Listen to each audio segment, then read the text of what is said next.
Thank you. Okay, let's start with the training, continue the training. We have now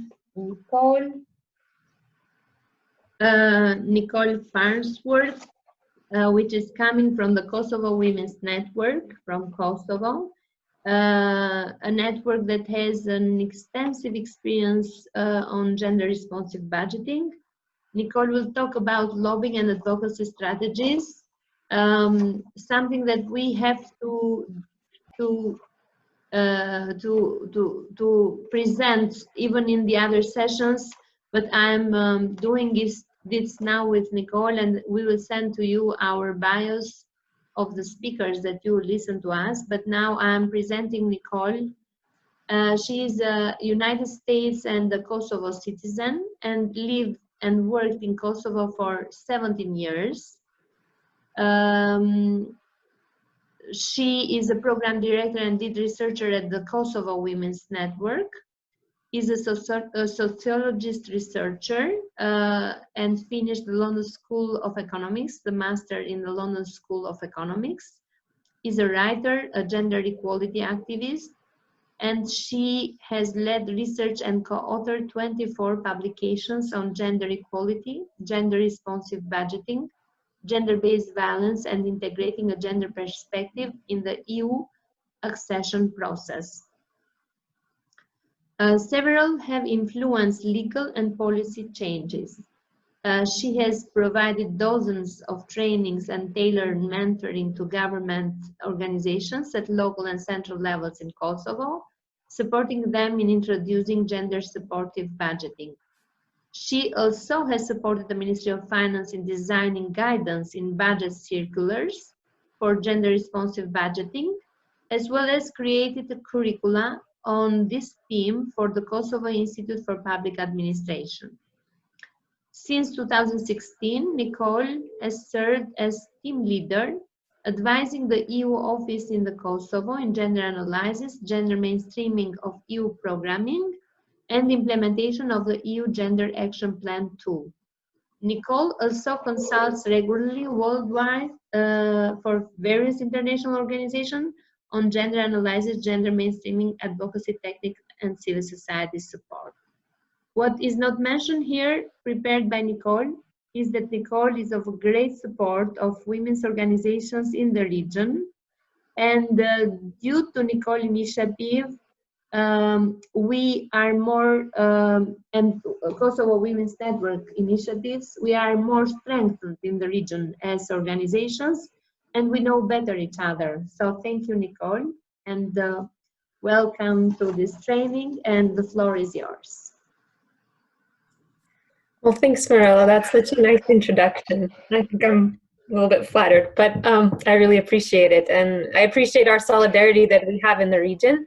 As I will talk about today, I think networking is one of the most important strengths that we have together, because when we are one or two, we are a voice, but not so strong always. But when we are together, that's what really makes us strong. And it's our joint advocacy that we've done in the region that I think has really, as Mirella said, pushed forward the gender equality agenda in the region, but also I think in the EU and more broadly. And I'm so happy that I can be part of all of this.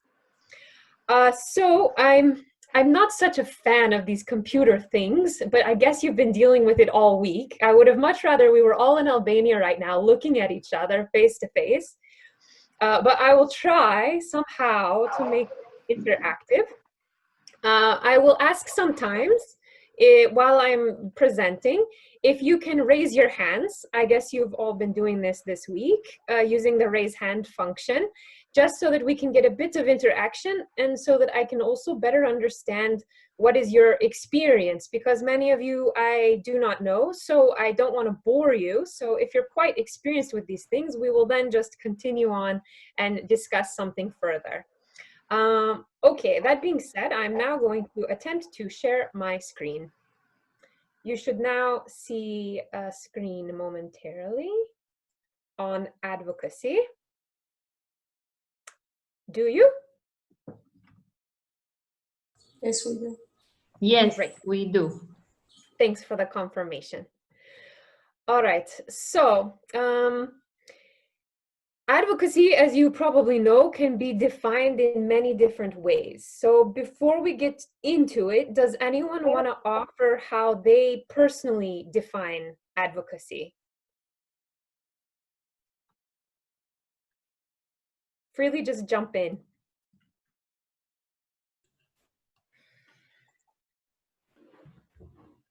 Anyone? Advocate for something. It's like promote, push, convince. Yeah. Or, the idea. Or yeah. You create an environment so that the idea is getting is implemented into life. Okay, thank you. Does anyone else want to add to that?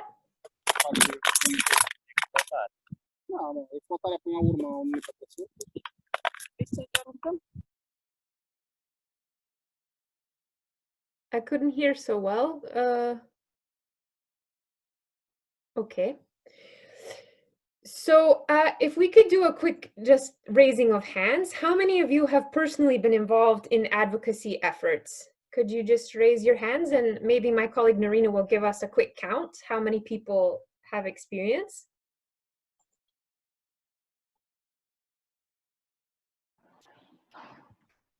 Two participants that has raised hands, Natasha and Magbule. Only two. Okay. Is that because people didn't hear me, or there's no experience? I'll give 2 more seconds here. Nicole, sorry, please do not forget to use interpretation. Huh? Once more, Serbian, for Serbian language, you have to choose Chinese. For Albanian, you have to choose German. For Macedonian, you have to choose French. And for Romanian, you have to choose Spanish. Thank you.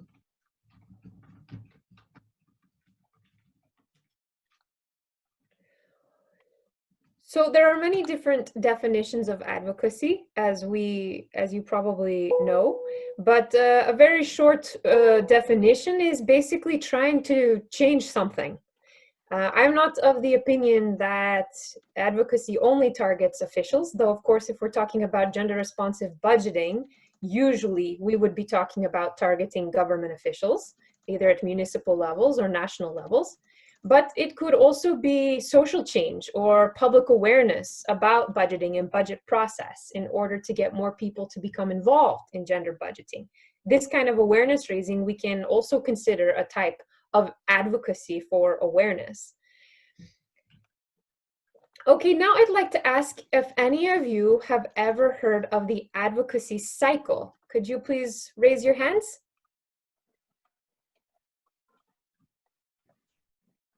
Nicole, some people does not know where to raise the hand. Ah, okay. Thank you. I will cover that. Let me go back here. So there is an option to raise your hand on usually the bottom of your screen. Just a moment. I'm on split screens. Narina, could you explain where it is? Because I have my other screen open, so it's a bit tricky. I wrote to everyone else in the chats also. I have it under participants along with invite, mute, and mute me. And there's also this option raise hand at the chat, above the chat. You just click on it and it raises your hand. Yes. So I see 3 people now have raised hands. With experience on advocacy cycle. Great. So we have 4 participants now that raised hands. So we're going to talk today a bit about the advocacy cycle.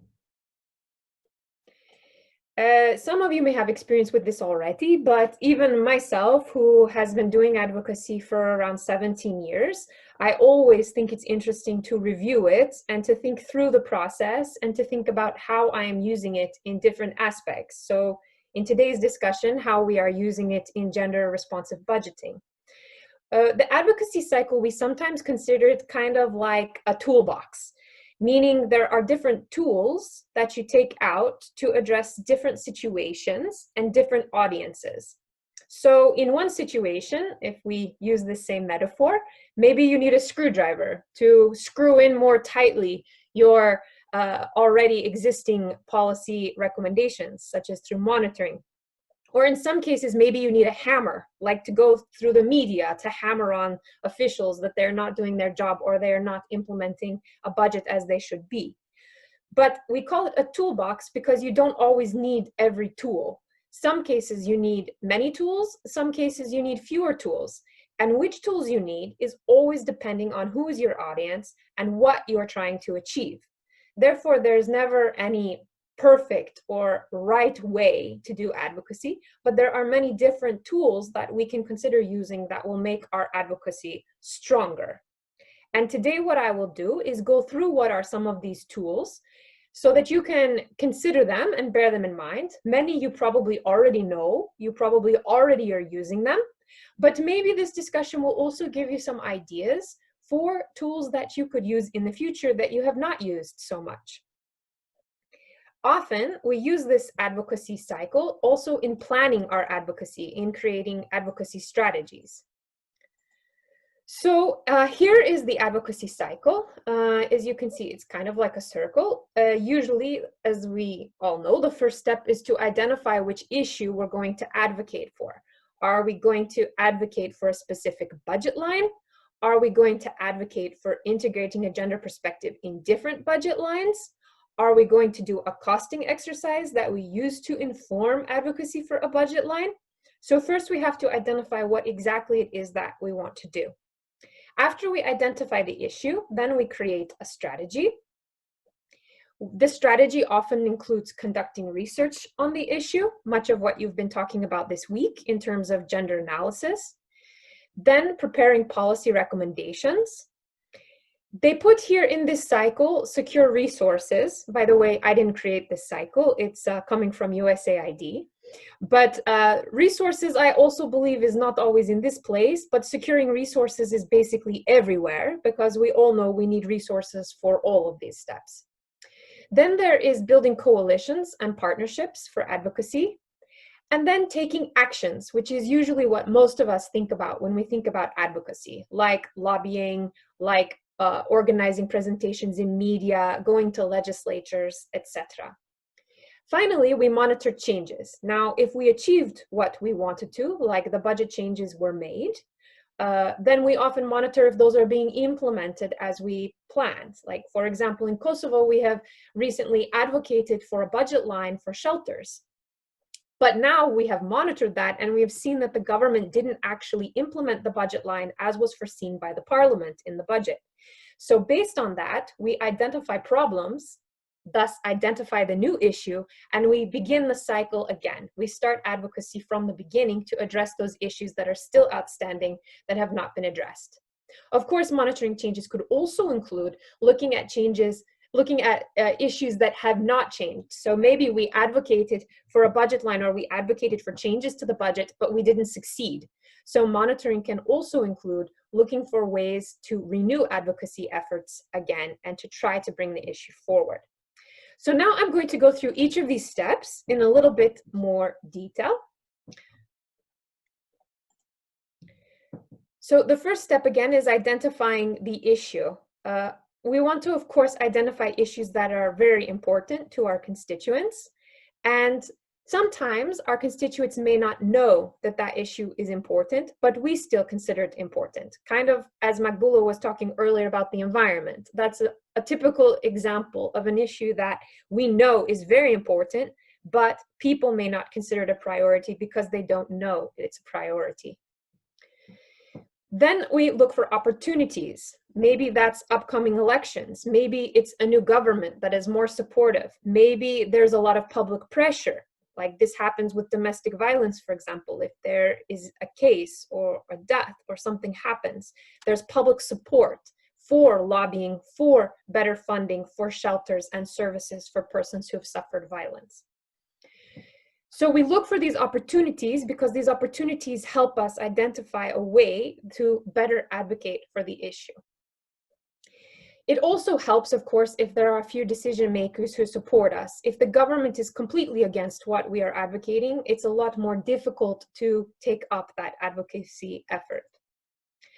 Once we've identified the issue, then we devise a strategy or an action plan for the advocacy. How many of you have created an advocacy strategy before? Can you please raise your hands?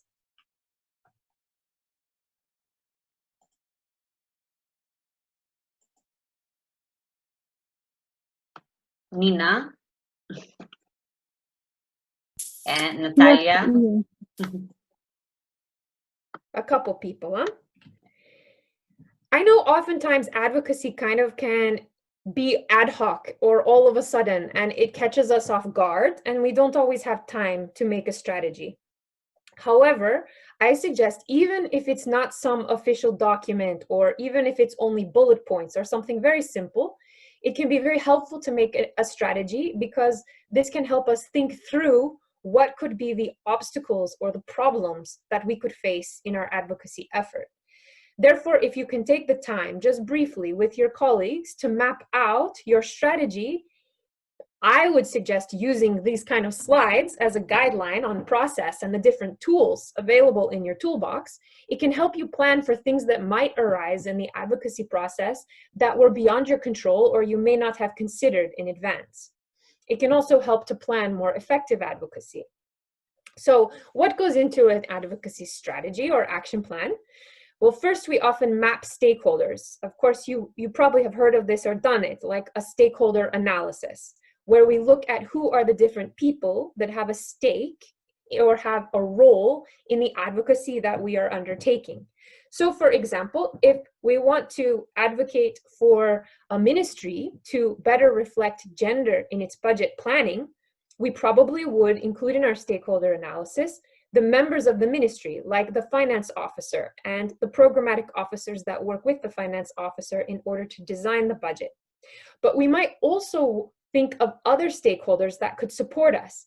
Maybe eventually the parliament will be a stakeholder if the government doesn't accept our recommendations. Maybe other stakeholders will be civil society organizations that also work on this issue or who might support us in our advocacy letters.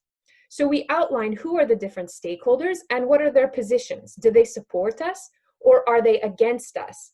Here it's really important also to identify those people that will be against what we are trying to advocate.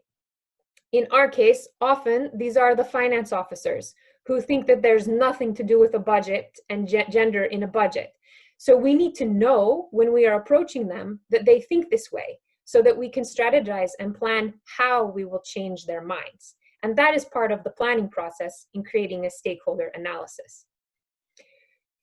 So you outline what will be the steps of your advocacy, many of which we will talk about now, and another very strategic thing to do is to engage other stakeholders in compiling your strategy.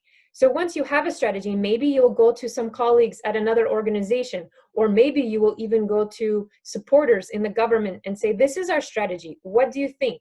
Should we do something else? Is this the best approach? And this can help you identify even stronger ways to advocate for what you are advocating.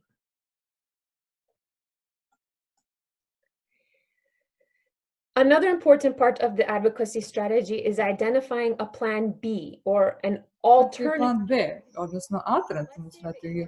Слідчі альтернативи. Следующее по авокони по нього сектор budžetska stavka i ne vi uspe. Što će pravite sleno? Ați picat unde lucrurile nu merg și să identificați ce ați... That you're prepared if something doesn't work out the way that you wanted.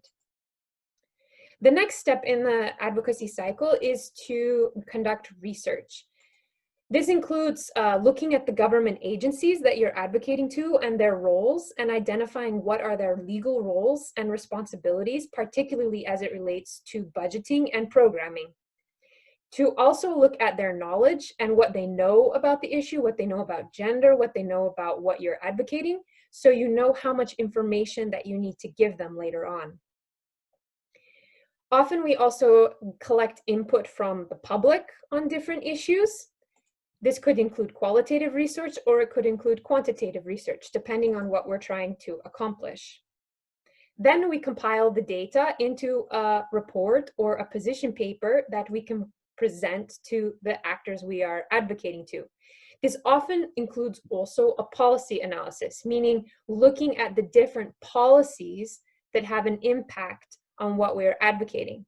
So if, for example, I keep using it because it's an easy example for me, we want to advocate for a shelter, for budget for shelters, then we wouldn't look only at the budget. We would want to look also at the Kosovo program on addressing domestic violence. We would want to look at the national development strategy. We would want to look at the social services laws, in order to look at all the relevant laws to see if any of them mention that there should be a budget, or which institutions are responsible for that budget.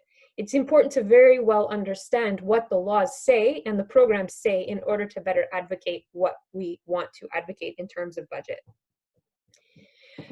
Have any of you done policy briefs before? Could you raise your hands?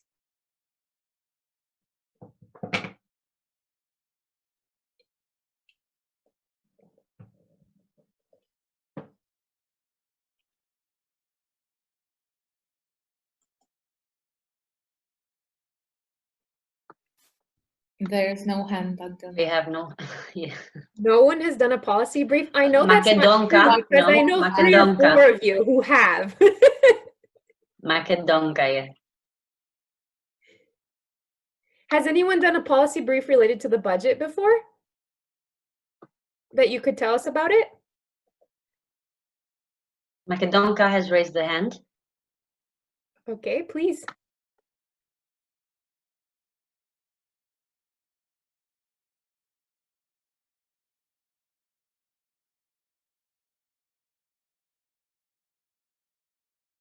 Did you want to share about your experience with policy brief? She is saying not to a budget, but only energy efficient policy. Okay. Uh-huh.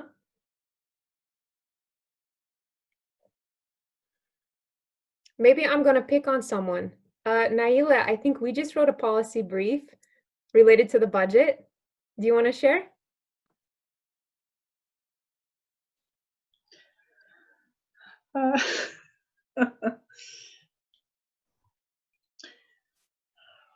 Did it policy brief recently, not on the budget, but the informal economy, right? Do you hear me? I was thinking about the IPA 3 budget brief on IPA 3 and Indici. I think you were involved, right? I was just supporting, but not. In a sentence. Well, it's a policy brief. I think what we have to consider. So what policy brief is about is to kind of give an overview of the problem, of the issue, why we are going to treat it, why it's important, what's the current situation, and what should be the following steps. And we have to address it to the relevant institutions or stakeholders to whom we think that they should to whom we should bring to their attention. So joint activities should happen to make a change for what we are advocating and for what we are looking forward to change. So this is in brief. Thank you. Thank you. Miroslava has raised her hand before. Okay, please, Miroslava.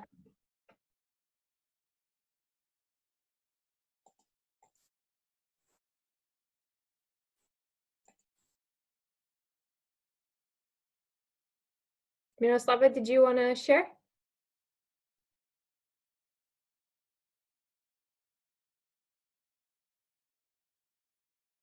Sorry, I can't see the chat, so if I'm missing something. She is muted, so maybe unmute. Thanks.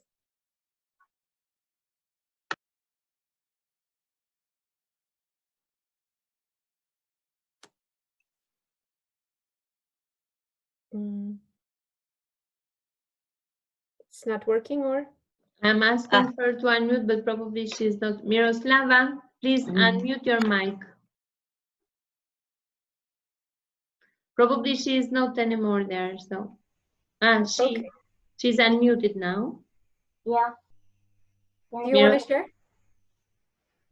Can you hear me? Miroslava, do you want to speak? Yes, can you hear me? Okay, yes, now perfectly. I prepared 2 policy briefs, but they weren't related. They were not related to budget, but to some areas, but to some rights of persons with disabilities in different areas. And within that policy briefs, we also analyzed the funds of state and local institutions allocated for realization of the rights of persons with disabilities, which were the topic of the policy briefs.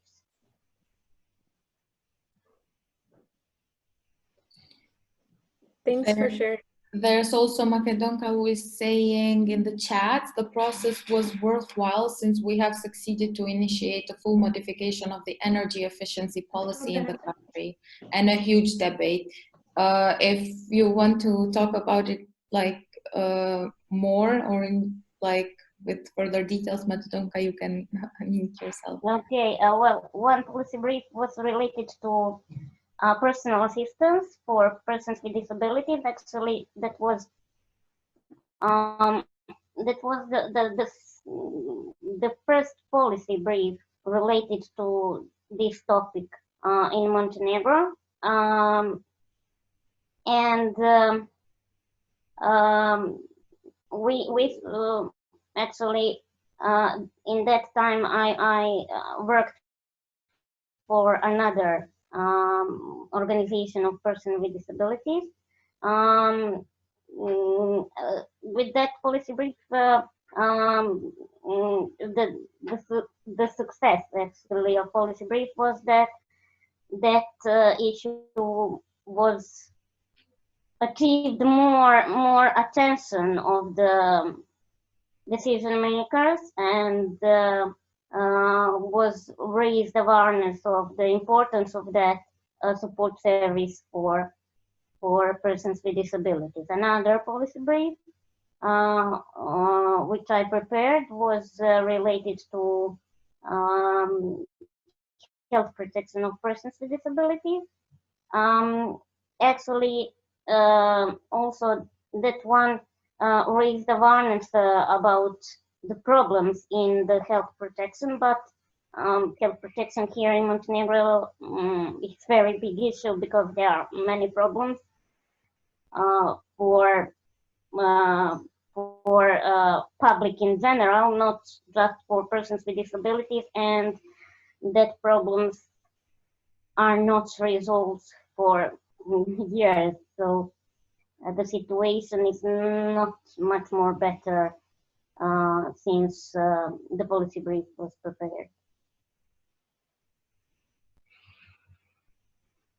So I guess this is where you need the alternative follow-up strategy to continue. Yes, we also, in the disability area, the policy brief is just one tool which must be followed by some other tools, especially media campaigns or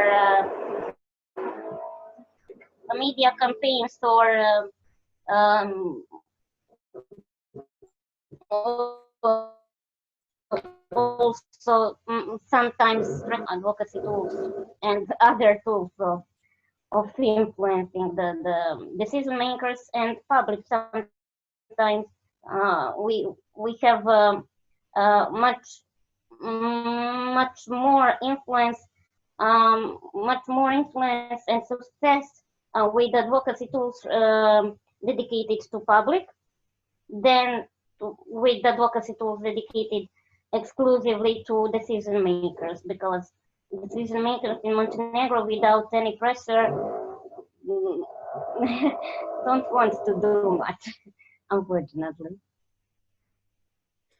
I'm happy, Miroslava, that you raised this point, because it's very true that a policy brief by itself does not always have the impact that we might want it to have.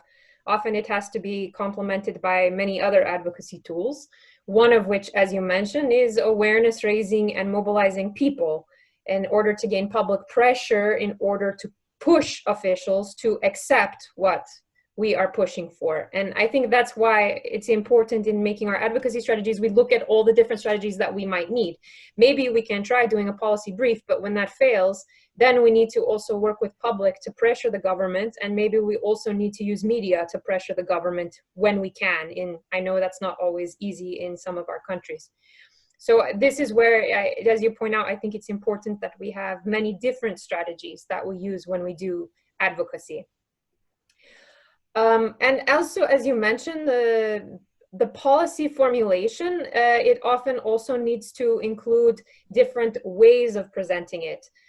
Maybe we have a full report with all the details on gender responsive budgeting in a particular sector that gives all of the data, the gender analysis, and the arguments. And that's important because that has the evidence we need for what we are advocating.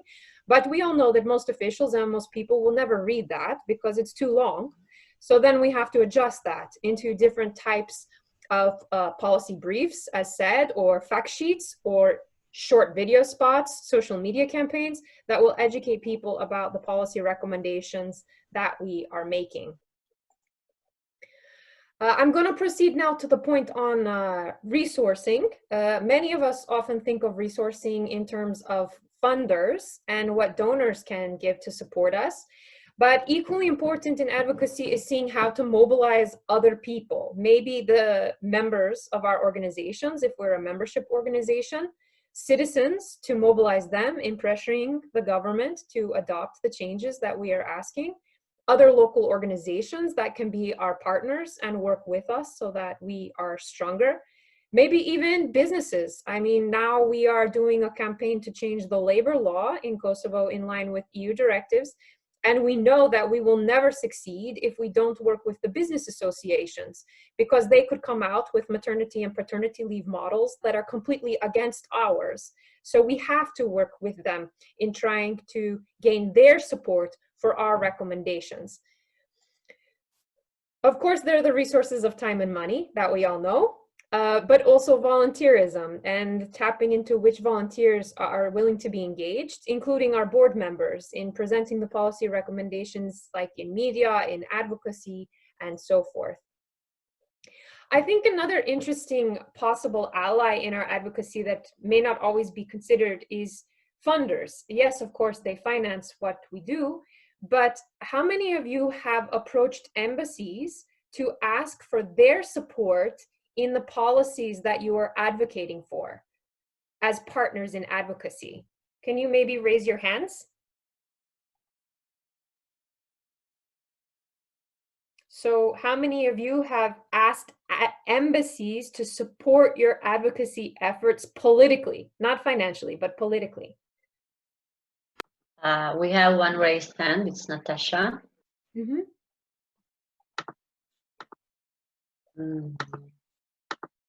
And Miroslava too. Mm-hmm. This might be a strategy that some of you might want to consider because many embassies are dialoguing with our governments all the time, and our governments depend on them for various political reasons, but also for aid. So embassies can be very forceful and strong allies in our advocacy efforts in terms of gathering their support to pressure our governments. Makedonka, sorry, go Nerina. Okay, Makedonka just commented, we have asked Austrian Development Corporation and GIZ, not the embassy specifically. Okay, yes. They can also provide support because they are the funding arms of their governments. So they can also provide some support, but often the embassies themselves, the ambassadors in our countries have a lot of power. And if you can get their political advisors to encourage ambassadors to raise issues with our governments, it can really get the ball rolling in our advocacy. So this comes to the point on building coalitions and networks. And as I mentioned in the beginning, I really do strongly believe that this is one of the best things that we can do, is get other people on board. If we as one organization raise an issue, it's not so strong as if 150 organizations or 200 organizations, as in the advocacy effort that Mirella was mentioning we recently had in the Western Balkans. More than 200 women's rights organizations saying to the EU, you need to budget for gender equality in the upcoming financial framework and IPA programming, instrument for pre-accession programming. If it was only one organization, they would be like, oh, but 200, they can't ignore. So I think that this is a very strong point to build allies, also not just with women's organizations, but others who are working on the budget, who are working on other issues that can work together in advocating for what we want to push forward. And then we come to the favorite part, which is taking action. Well, one of my favorite parts, which we typically think of as advocacy. So as mentioned, we can involve the media in raising public awareness about the issue and in pressuring the government to make changes. We can, and I would also say it's good to think of involving diverse media. I mean, we all have our media allies that we can quickly go to and say, please do this, and they do it immediately. But we also have been trying to think of who are the audiences we don't reach. For example, wedding television. It could be a very interesting way of reaching women at home to tell them about public discussions on budget and how it's important they attend their municipal discussions to raise issues about water and canalization and other issues they're facing at a municipal level. So how can we also use alternative medias or different medias than the usual suspects, who will talk to audiences different from the people we already know and are talking to? Organizing public meetings. Many of us already do this, I know, talking to women and seeing, and men, how they can become involved, explaining to them the budget process and how it works. I remember here in Kosovo some years ago, we were working with our members in Dragaš, which is a very rural area of Kosovo, a very traditional area in the south above Prizren. And women there had never participated in politics and decision-making, hardly at all. But our member came to a workshop that we had on gender budgeting, and she said, I want to try this with women. So she went back, she got together women, she went door to door, she told them what is the budget and how they can affect it in a very simple way. She convinced them all to get on a bus and convinced the mayor that he had to fund the bus because the mayor had to organize public discussions, which was an illegal obligatory process. And if he didn't provide a bus, then no one would come and it would fail and he wouldn't do his legal obligations. So the mayor paid for a bus that went around the whole rural area, picked up all the women. And for the first time ever, there were around 60 women from rural areas raising their concerns on what the municipality should prioritize in its public investments in the next municipal budget. So I think that it can be done almost anywhere if it was done there, in one of the most conservative and difficult places to organize. And I think it's a very interesting example of how we can mobilize more women and men to become involved in the budget process. Then, of course, encouraging people to take action. She encouraged those women to come to the meeting, but we can also encourage people to write letters, to post things on social media, to do other things that will make public pressure. And active lobbying. This is what many of us think of as advocacy, going directly to legislators, government, speaking to them, asking for them to address the issues we have raised. It can be very strategic if you are able to develop model legislation, meaning to basically develop exactly what the law should say. It's one thing if we put forward, you need to increase the budget for this. It's a totally different thing if we say, here's the budget category, here's the budget line, you need to increase it from this to this because we have done a budgeting exercise and we know that's how much it will cost. And here's the evidence. So the more specific we can be in our legal formulations, then the more chance we have the government will just take them because they don't have to make those calculations themselves. We already made the calculations for them.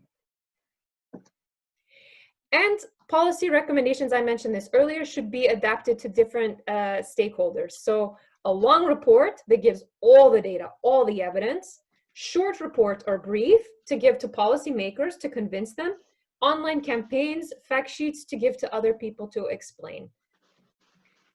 And where possible to make them attractive visually, to make people want to look at them, to have infographics that capture people's attention so they want to look at what you're suggesting more closely. And finally, we're on the last step, which is to take follow-up actions. So as mentioned in the beginning, this is where we want to monitor if what we have advocated for has actually been implemented. Did the government give the resources? Are they following it? Is it being done as we have proposed? Here, it's important that we think also how we will monitor. Do we have the staff and the time for that? And do we include that in our own organizational budgets for the future so that we can continue to monitor things that we have advocated for? Then there are the cases where what we advocated for wasn't accepted. And in these cases, maybe we find opportunities that we can raise those issues again, or opportunities in terms of public awareness where there are issues or things happening that we can engage the public to talk about the issue more. So these are the advocacy cycle, and I think I will stop here for a moment and just see if anyone has any questions or comments or examples that you want to share from your experience.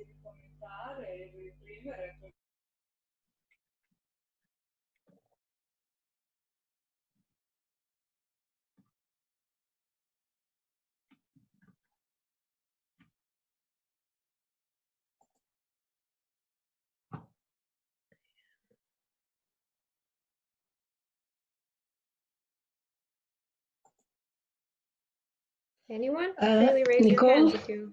Yes, Nicole, we are now implemented projects supported by your organization in advocacy, and we have a municipality of Pristina,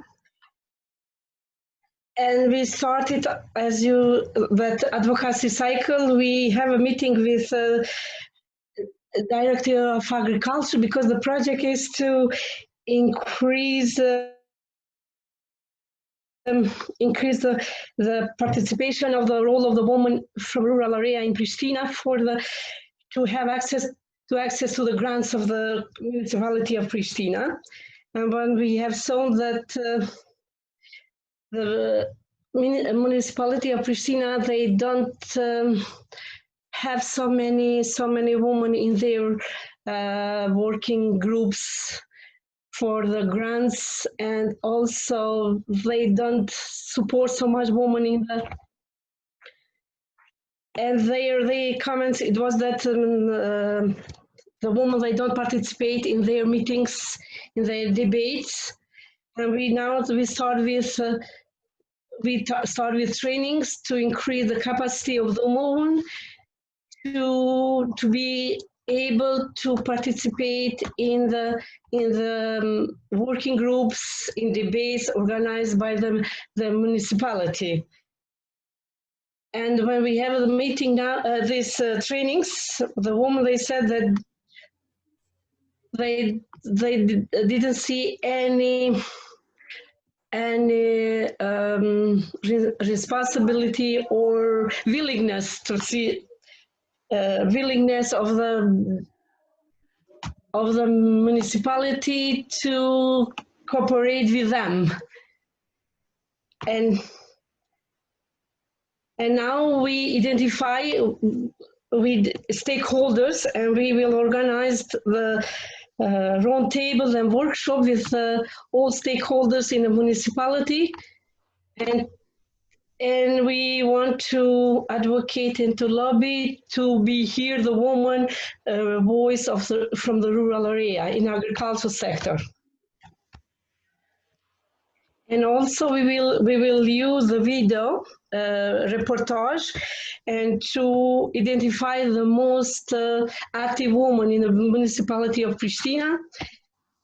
And to this video reportage, we will see with which national TV to translate that, and and to inform or to transmit information about these issues.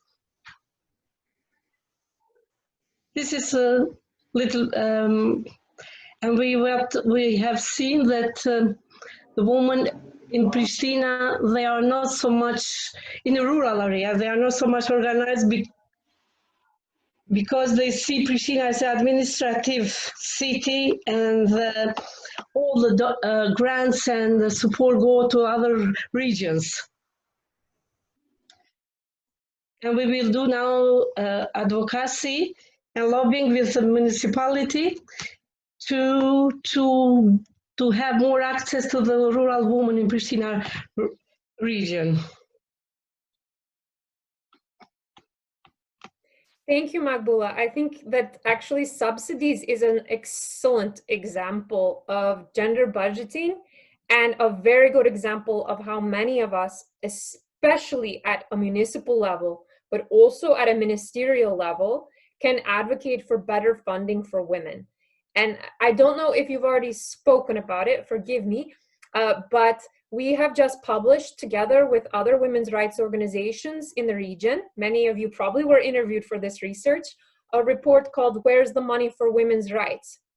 And we can actually see a very clear increase in government subsidies to women in Kosovo, particularly compared to other countries, because it's a regional study for all the countries in the Western Balkans.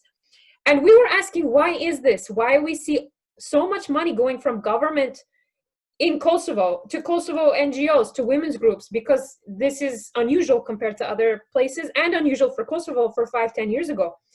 And when we looked in details at this funding, we saw that most of it is municipal subsidies, small amounts, 1,000, 2,000, 5,000, maybe 10,000 euros, in fields such as agriculture, energy, environment, women's economic empowerment. And these are all government subsidies. And we were thinking, now why? Why has this changed in the last 5 years? And I think one of the major reasons is because women's rights groups like Magbula's, who has been working also before in a prior organization, have gone to women and explained, this money is for you, you should apply. And not only explained it, but helped them. So this is the bottom-up public awareness raising that is so important in the advocacy strategy, to tell people they have the right to this money, it's their money, they should apply for this money, and how to apply for this money. But at the same time, there was the top-down pressure coming from women's rights organizations to the ministries and municipalities saying, you're not using gender budgeting. Why is it that 95% of your subsidies go to men farmers? This isn't fair and it's not right, and you need to change it because you're violating the law on gender equality. So you had the bottom-up and the top-down pressure, and I think this is one of the reasons, it's not perfect, but we are starting to see changes in municipalities providing such funding. And I know it's not only Kosovo. I know also there are many examples in Albania of this. I don't know if Mirela wants to share, or if others want to share examples from your countries where advocacy is working, or maybe you're facing some challenges with advocacy and you'd like to talk about how you might overcome those challenges you're facing. I'd open the floor for discussion on this, and maybe we can also troubleshoot some problems together.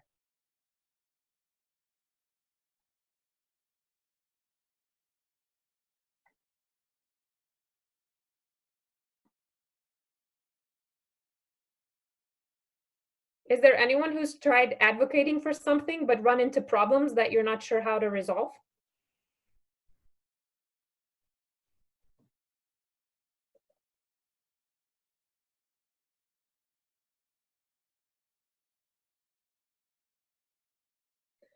Okay, well, I'll let you think on that. I saw, Mirela, you unmuted for a second. Did you want to say something about, I know you have a lot of experience in this in Albania.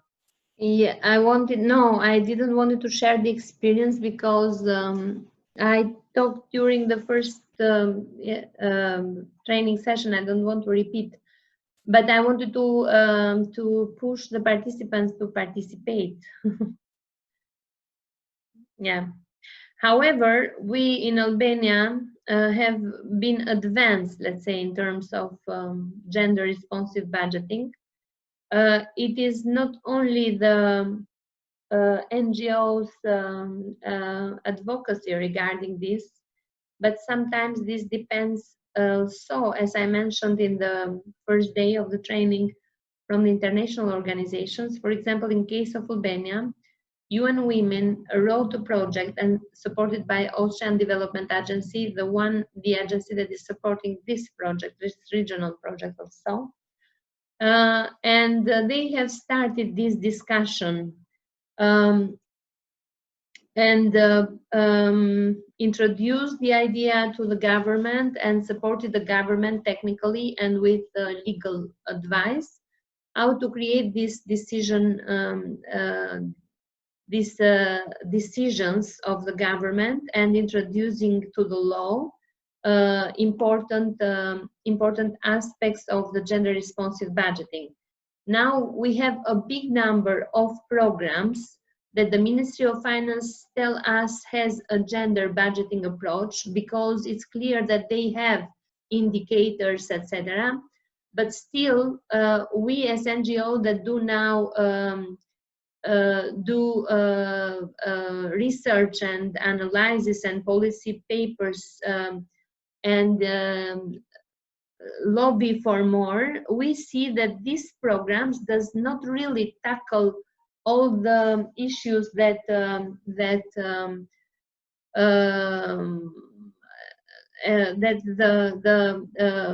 the issues and the problems from the gender perspective that a certain sector in Albania might have, because we have very weak in gender analysis. I talked to you a little bit about gender analysis, and you have in my presentation, we have to do more gender analysis, sectorial basis, in order to inform the policies and strategies, and to really implement what is written in the decisions, law, or whatever we have lobbied for and is there, but is not properly implemented and used. This is more or less the situation in Albania, and some thoughts. Oh, I have my camera now. Yeah, I think it's interesting because there are so many different levels at which we can advocate for gender budgeting. I mean, there are the larger processes like our medium-term expenditure frameworks, which I will talk about in a moment, and our annual budgets, and the budget circulars and the budget laws at a national level. Then there's the ministries and how they are doing their programming. Then there's the municipalities and their programming as well. And I'm not sure, I know a bit about some of the countries, the experiences also with the UN Women projects, but from Kosovo, there have been so many projects on gender budgeting by so many different actors. And one thought I'd put forward, we often hear, oh, well, the municipality has set aside money for the shelter, so the municipality is now doing gender budgeting. What do you think about that? Anyone?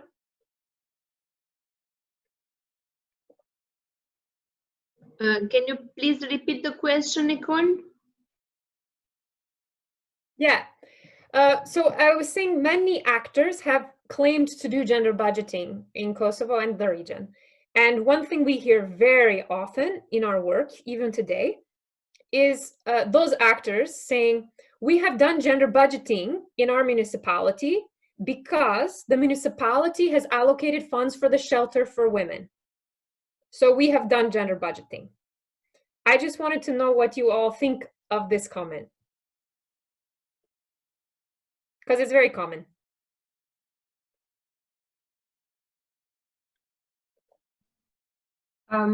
May I? Please. So basically you're saying that they sort of wanted to say that they have done something, a big step ahead in the all of the gender budgeting sort of promotion by allocating some resources to building a shelter for women in Pristina is it? So basically, it's just, I think it's a Balkans mentality thing, that they do one thing and then they say we did it. We did it, as I mentioned, in 2016. There was this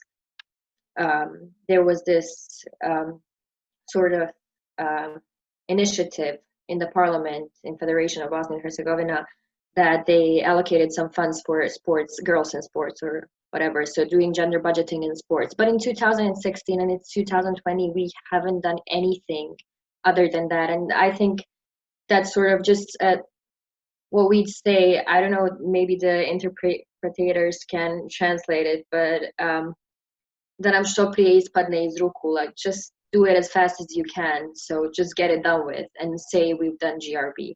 I don't think it's a sort of good approach to the whole issue. I think the structural sort of changes have to be done in order to have it present at all times, have gender responsive everything, not just budgeting, present at all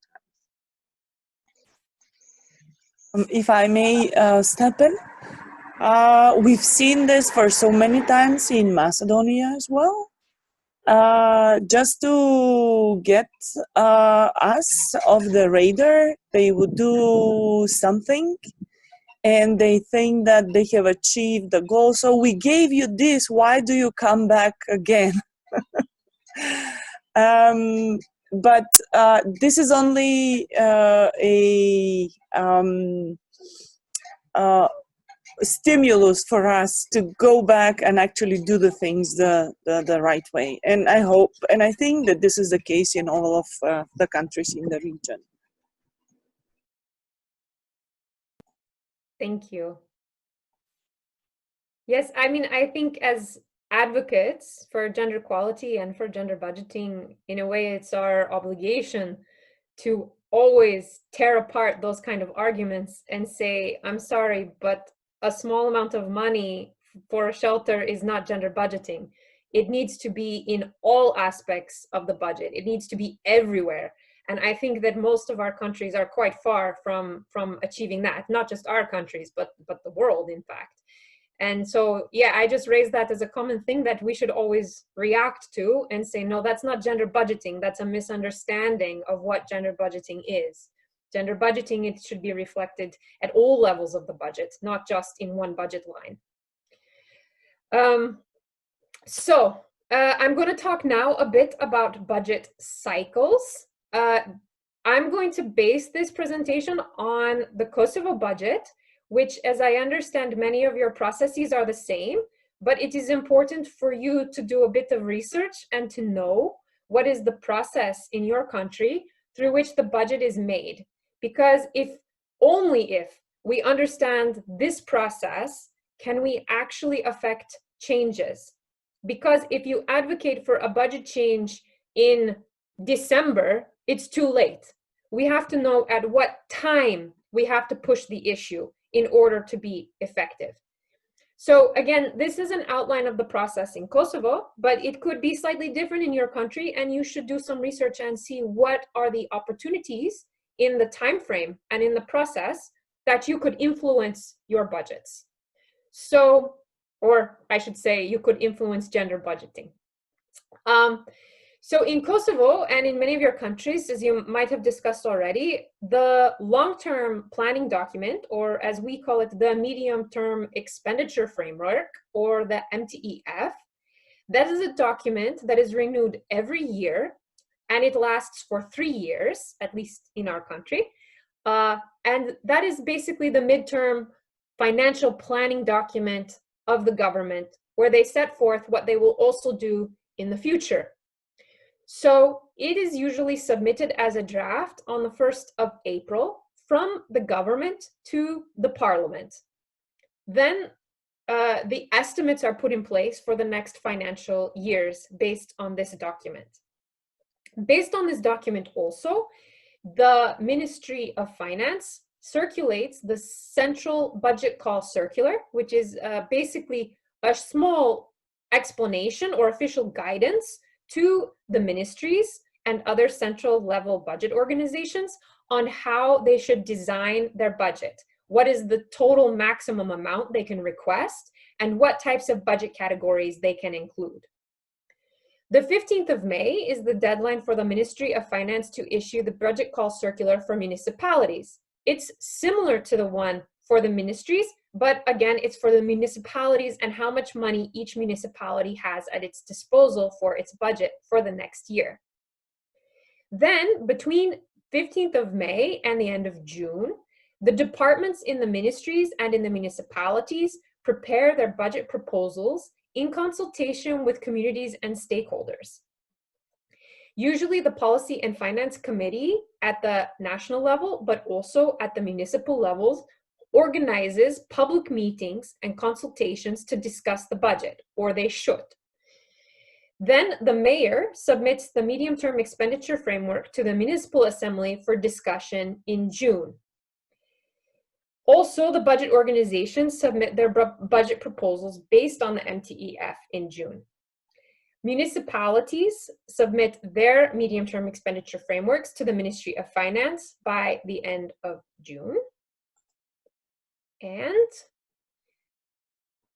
usually there are public hearings on the annual budget that are organized between June and October. In Kosovo, these usually happen in July and August, which I personally think is on purpose when people are on holiday, so nobody comes. This is my opinion.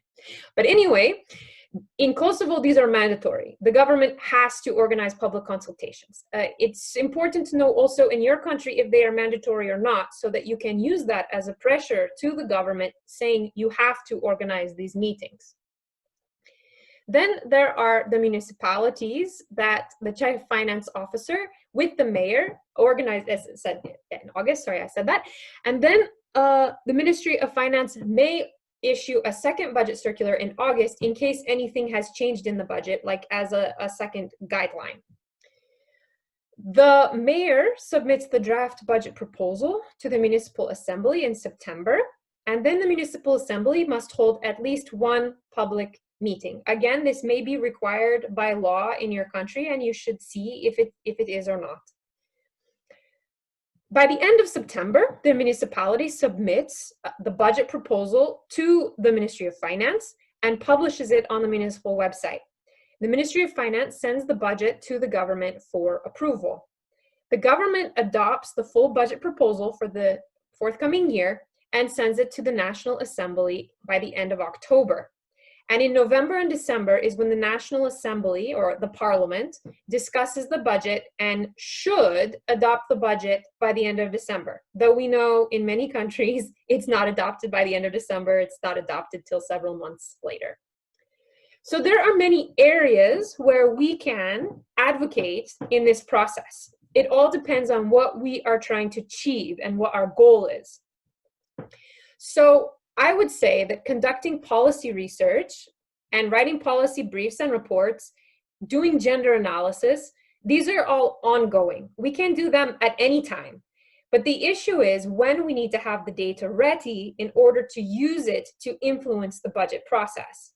So if you want to influence next year's budget, you had better already now in June have ready your gender analysis because you have to start advocacy. So this is important to consider in terms of timing when you do your research based on when you want to affect these changes in the budget. In a different way, let's say, for example, we have done research on the labor law and the cost of maternity and paternity leave and introducing new parental leave.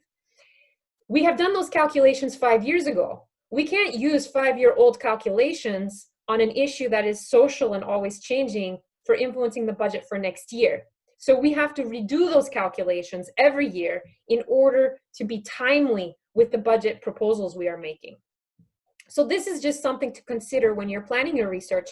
When do you want to use it? And will you need to update it so that it is timely and accurate to influence the budget with specific recommendations? The budget call circulars are interesting, and as Marella mentioned in her very nice introduction of me, there are opportunities that we can also work with the Ministry of Finance to encourage them to include gender-responsive budgeting guidance in the circulars. So in Kosovo, we have actually convinced the Ministry of Finance to include in the budget circular clear directions and templates regarding what the municipalities and ministries have to do related to gender budgeting within their budget annex. So this is an area that you could also consider if your country doesn't already have guidance in your budget circulars. Then there are the departments who prepare their budget proposals. These are within different ministries. So if you work on a specific issue like disability rights or the environment or agriculture, you want to go straight to that ministry or straight to that directorate within your municipality and advocate directly to them on what budget changes are that you want, because they're the first ones who are going to first put forth the budget proposal. Of course, if that fails, then later you go to the next level, which is the Ministry of Finance or the Department of Finance, which is the next level to approve the budget. If you fail there, your plan C is then you go to the mayor or to the minister to convince them as the final approval in that body. If that fails, then you go to your municipal assembly or the parliament as the final body. To give an example, when we were advocating for a budget line for shelters, we went to the ministry and we failed. They rejected the request. They said it's not needed. We went to the finance officer. He was like, are you kidding? No.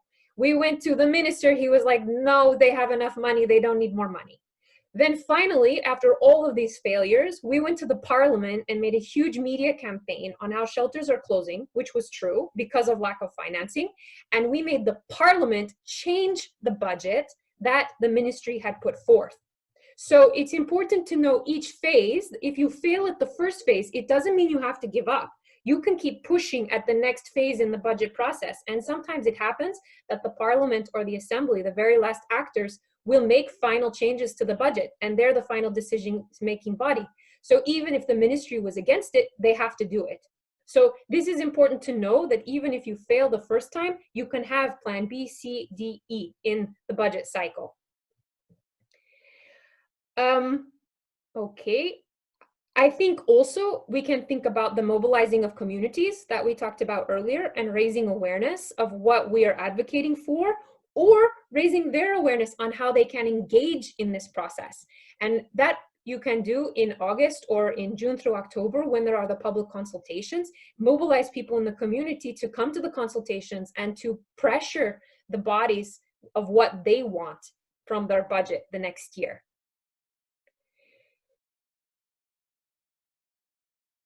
So that is basically, again, this is on influencing the drafting of the budget. I didn't go into budget implementation and monitoring, but I'm assuming you kind of discussed that in the prior days when you talked about budget analysis. But these are some of the main entry points that you can use in the budget cycle. So I only have about 15 minutes left, but I will pause for a moment here in case there are any questions or issues anyone wants to raise before I go to the last slide.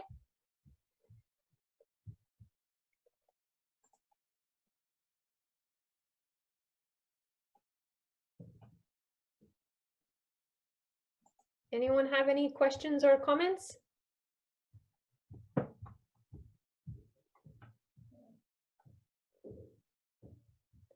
Okay. All right.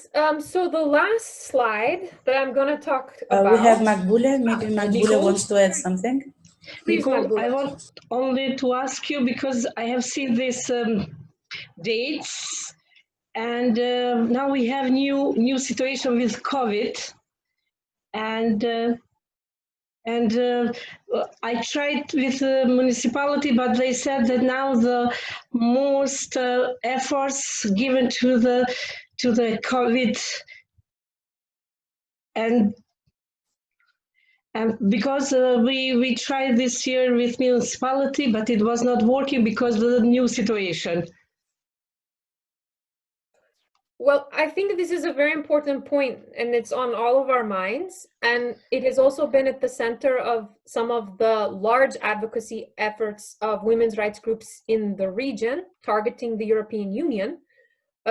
Because as many of you might know, there is a lot of resources being allocated to address COVID-19 right now, including both from our governments, but also from embassies such as Germany and others, as well as from the European Union, which is approving a huge package of aid to our countries. This is another opportunity for us to influence how that funding is spent, because I am quite positive, because I've been a bit engaged in the European Union's plans for that funding, and a lot of the funding will be for women's economic empowerment and the financial empowerment of vulnerable groups. So it's up to us to monitor the government, to tell them how to spend that money in a way that meets women's and men's needs, and to monitor if they are actually using gender-responsive budgeting in the distribution of the funds related to COVID-19. But it is not true for the municipality to say they will not have money for subventions because of COVID-19, because I'm quite sure that the majority of the funding for COVID-19 is subventions. So it's up to us to monitor and advocate how those subventions are used. Does anyone else have something they want to say on this point, or related to advocacy cycle, meaning time frame?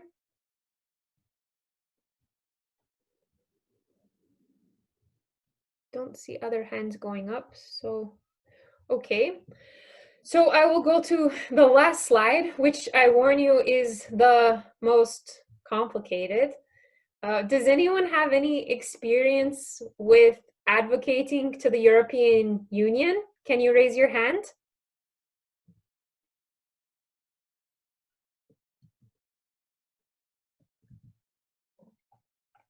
I don't see any hands going up. I know at least 3 of you have experience.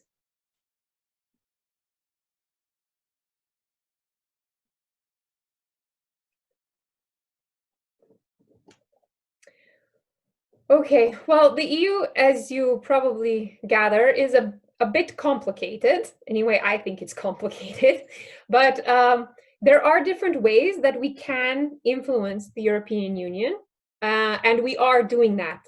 So it is possible. So first, you probably know or have heard from the news that the overall European Union has what is called the multi-annual financial framework.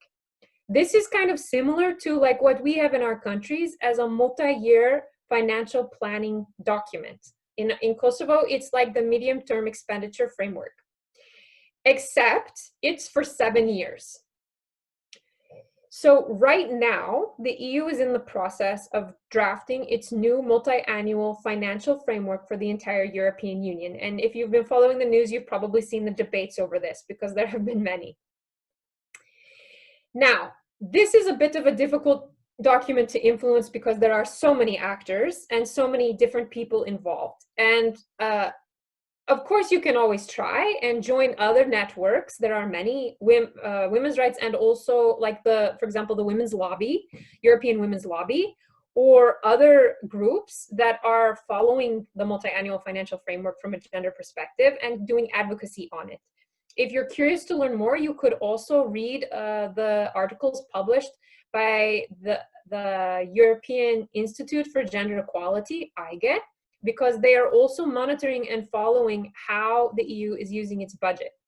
And if you haven't seen it and you're curious about gender budgeting, I would highly recommend you read a publication by IGE, European Institute for Gender Equality, on gender responsive budgeting in the EU.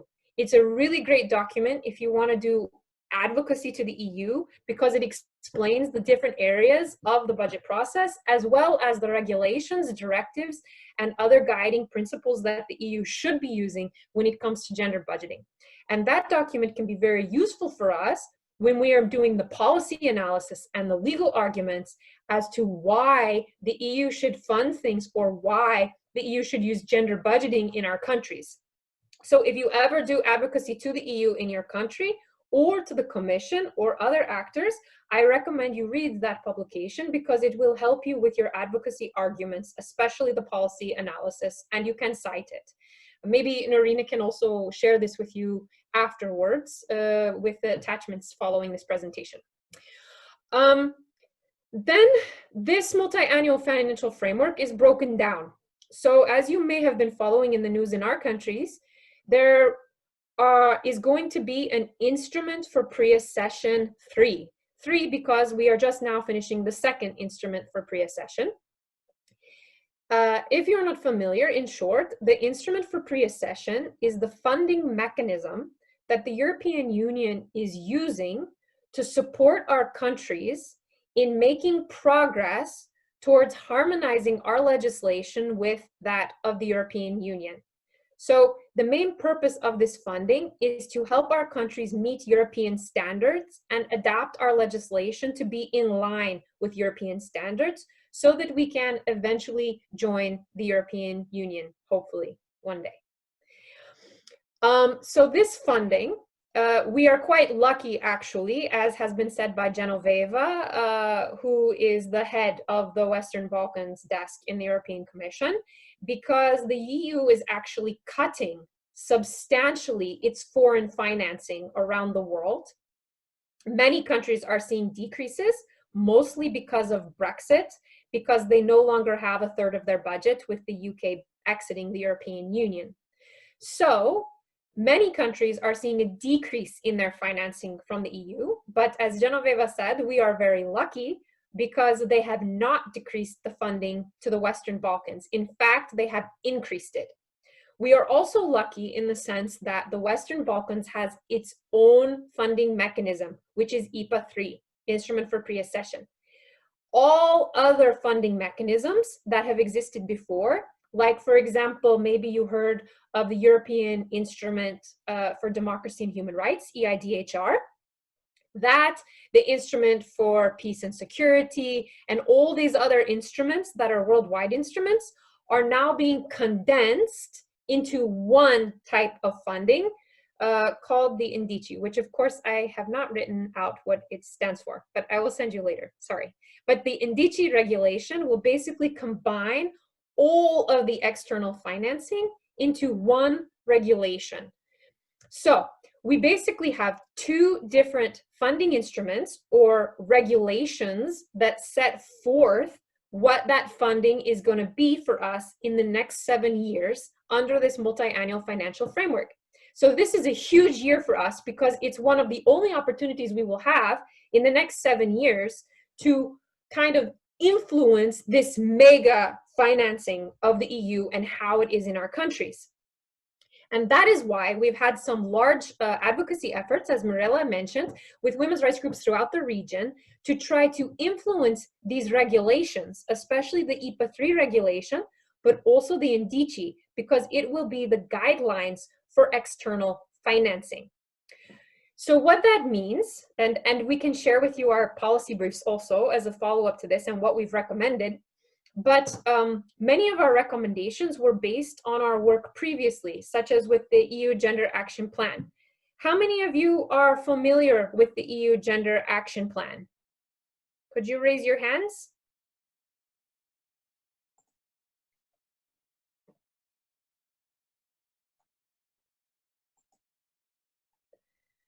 No one? Oh, one person?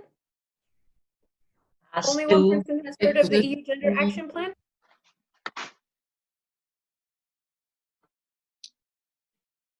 Okay, there we go.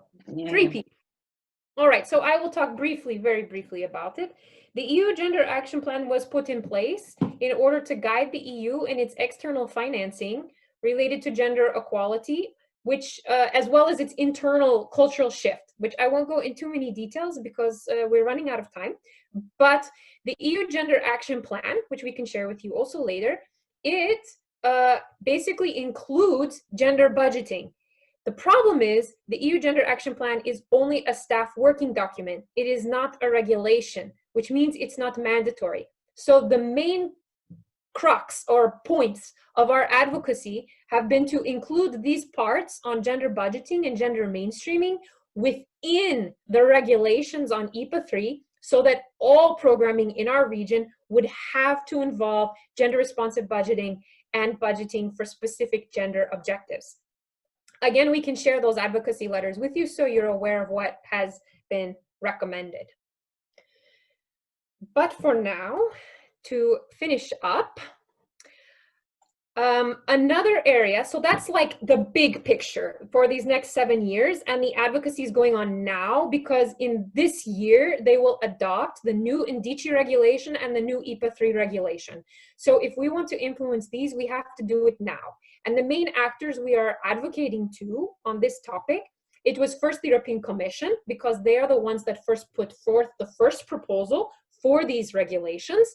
But now it has moved from the Commission to the European Parliament and the European Council. So now we have all three of these bodies as advocacy targets to try to convince to include gender budgeting and a gender-specific objective within these regulations.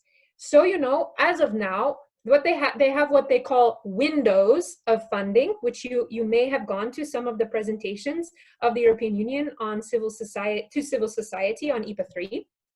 And those meetings are a great place to raise the question, what are you doing to integrate a gender perspective in IPA 3? Because if all of us in the region keep attending these meetings and keep raising this issue to the EU, they will have to listen to us. As of now, there still is no objective for gender equality within IPA 3. So we still have this as an advocacy point and not much time left to influence it. In addition to these large regulations that we are trying to influence, there's the ongoing planning for IPA 3 at a country level. As you may know, the EU uses a sector approach, meaning there are different sectors where funding is planned. So your Ministry of, let's say, Environment is probably working with your Ministry of Energy, or what it is called in your country, to make a document for the EU to fund, kind of like a project proposal, but they call it an action document, asking for funding from the EU to align their policies and to make progress towards EU accession. In every sector, there is an opportunity for us to work with the ministries, with our national coordinators for the EU accession process, and with the EU in our countries to pressure them to ensure that these sectors integrate a gender perspective and earmark funding, set aside specific funding for furthering gender equality within that sector. This is a quite detailed process, so I would suggest if you want more information about it, we should have a follow-up discussion because there's a lot of details that go into it. But it's important to know that you can influence these action documents by meeting with your ministry and by meeting with the European Union in your country. There's also, of course, the civil society facility, which most all of us, I think, are aware of, which has the aim of supporting civil society in our countries. Again, the EU must hold consultations with civil society to decide what the EU will fund in their procurement processes. So it's important we know when these discussions are, and we go and we raise the issue that different gender equality issues should be targeted within the funding of the EU for civil society. And now there is the emergency fund on COVID, which I have already mentioned, but because this funding is being designed right now by our governments with the EU, it's a very good time to advocate for those subsidies to go to women and men and to ensure the appropriate and gender responsive approach. I'm sorry I went really fast through the end, and I know it is a bit complicated, but yeah, if you have further questions, we can also follow up on email or other ways, and we will share with you the policy documents and briefs that we have written, so you can read more if you'd like. Thank you very much for your attention today.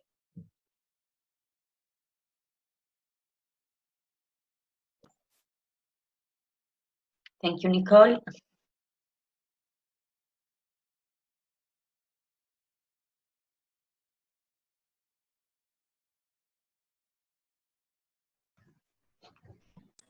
Any comments, anyone?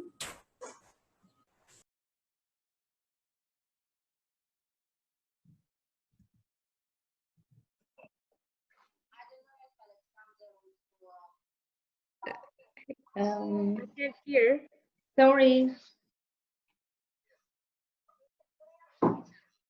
Sorry, Nicole, could you please close the screen sharing? Sorry, I thought I did. 1 second. Sorry, yeah. Sorry about that. Dear Nicole, dear all, thank you so much for staying with us. I have to close something just a moment because I have noise in the background.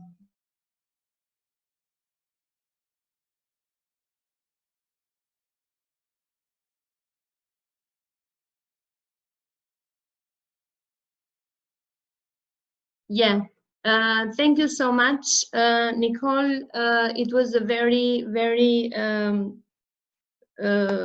in-depth presentation for different entry points for advocacy and lobbying for the organizations that are here in the training. I think that this lobby and advocacy would have been very important also for the other training sessions, but probably we'll have another possibility with other participants to do this, because this is what we are missing. And so we are very good as organizations that some advance and some basic in gender responsive budgeting issues and thinking about now after these trainings, all the organizations that participated. But in lobby and advocacy, we have to strengthen ourselves, to strengthen national networks and regional networks, and not to be like depends only on the donors, as I mentioned before, that it would have been UN Women to introduce all these things in Albania, which is very good. And we of course support this, but now we can think ourselves. So I hope that this entire network will serve for this, that we will create due to this project. So thank you very much for listening to us. A big thank you to interpreters that has been staying with us and interpreted what we were talking about, sometimes not in a perfect English. The only perfect English was of Nicole, since she is a native English speaker. However, thank you very much. I want to thank you also Maria and Visnya for their presentations, Zlatko, and the organization that has facilitated and created this possibility and lobbied for the funds of this project. I hope that you all will participate in the call for proposals and have the chance to receive funds for the future development of gender responsive budgeting initiatives. Thank you so much. Bye-bye, all the best, and see you in future meetings. Bye-bye, thank you.